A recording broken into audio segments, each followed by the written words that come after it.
अस्सलाम वालेकुम दोस्तों। फ़खर ज़मान का इस ट्वीट के अंदर कोई हाथ नहीं था, क्योंकि फ़खर ज़मान ने साया कॉरपोरेशन से अपने रास्ते अलग कर लिए हैं। और वो इसीलिए किए हैं क्योंकि फ़खर ज़मान ने ट्वीट ही नहीं किया। और ये जो साया कॉरपोरेशन है ये पाकिस्तान की क्रिकेट को तबाह करने में हाथ दे रही है बहुत बड़ा। पिछले 23 के वर्ल्ड कप के अंदर इतना रोना पड़ा रहा है कि जी चैट्स लीक हो गई, ये वो हो गया, ये उसका एजेंट है, वो उसका एजेंट है। तो पीसीबी को चाहिए कि इस कंपनी को ना किसी तरह से एक्शन ले और इसको ख़त्म करे कि जाए भाई, जो दफ़ा हो यहाँ से।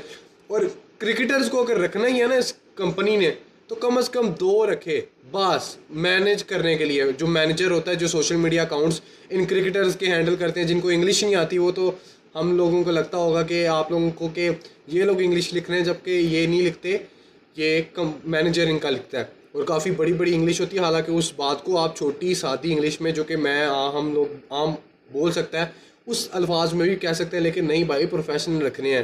अजीब चीज़ नहीं होती यहाँ पर। तो वो फ़खर ज़मान का कोई हाथ ही नहीं था। तो क्या आप पीसीबी फ़खर ज़मान को स्क्वाड के अंदर डालेगी? क्या ऐसा होगा? तो मुझे लगता है शायद पीसीबी अभी नहीं डालेगी, क्योंकि स्क्वाड तो अनाउंस हो गया। और क्या पता हो किसी तरीके से वो आ भी जाए अंदर, लेकिन मुझे नहीं लगता वो होगा। और आकिब जवेद पर है ये, क्योंकि अगर वो हारिस रऊफ को अपनी टीम के अंदर दिलवा सकते हैं सेंट्रल कॉन्ट्रैक्ट, और चारों टूर्स, ओडीआई T20 ऑस्ट्रेलिया के भी दोनों, अगर वहाँ पर वो हारिस रऊफ जा सकता है ना आकिब जवेद का चहीता, तो फिर फ़खर ज़मान भी आपको शायद साउथ अफ्रीका सीरीज़ के अंदर देखने को ज़िद करवा कर मिल ही जाएगा। और मिलना चाहिए, क्योंकि आपकी चैंपियंस ट्रॉफी आ रही है, उसके बाद आपको देखना पड़ेगा।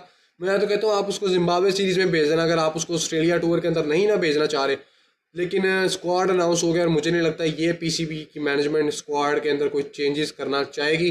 तो साउथ अफ्रीका सीरीज़ और ट्राई सीरीज़ यहाँ पर होगी, तो आप उसको वो खिलवाओ और फिर आप उसको चैंपियंस ट्रॉफी में उतरवाओ। क्योंकि फ़खर ज़मान का यार क्या कसूर? फ़खर ज़मान को बताए बगैर उन्होंने ये ट्वीट कर दिया, और फ़खर ज़मान ने अपने रास्ते उनसे अलग कर लिए हैं।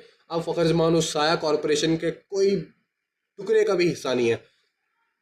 और पीसीबी को चाहिए जो आने वाले नए क्रिकेटर्स हैं, असल में कंपनी उनको भी अपनी तरफ खींचती है कि आप हमारी तरफ आओ, क्योंकि यहाँ पर ये बाकी प्लेयर्स भी हैं, एक्स क्रिकेटर्स भी हैं यहाँ पर, और वो ही कुछ ना कुछ मेन मेन हाथ डालते रहते हैं इन चीज़ों के अंदर। तो यही कहना चाह रहा हूँ कि पीसीबी को देखना पड़ेगा कि इस कंपनी को किसी तरीके से बंद करवाओ, और जो अपना क्या कहते हैं ये जो सीन है सारा, ये ख़त्म करो यार। ये साया कॉरपोरेशन, इंजमामुल हक भी इसके अंदर इन्वॉल्व थे, लेकिन जब वो उनका चला जी केस, तो फिर उन्होंने कह दिया जी मैंने भी छोड़ दिया। तो ये बहुत बड़ा चल रहा है, और ये फ़खर ज़मान पे भारी पड़ गया ये सारा कुछ, क्योंकि उन्होंने कहा जी बाबर पे ट्वीट कर देंगे, लोगों को लगेगा जी फ़खर ज़मान है तो ऐसे हो जाएगा। लेकिन पीसीबी ने सख्त एक्शन ले लिया, और पीसीबी को बहाना मिल गया फ़खर ज़मान को ड्रॉप करने का। ठीक है, तो ये सारा कुछ है।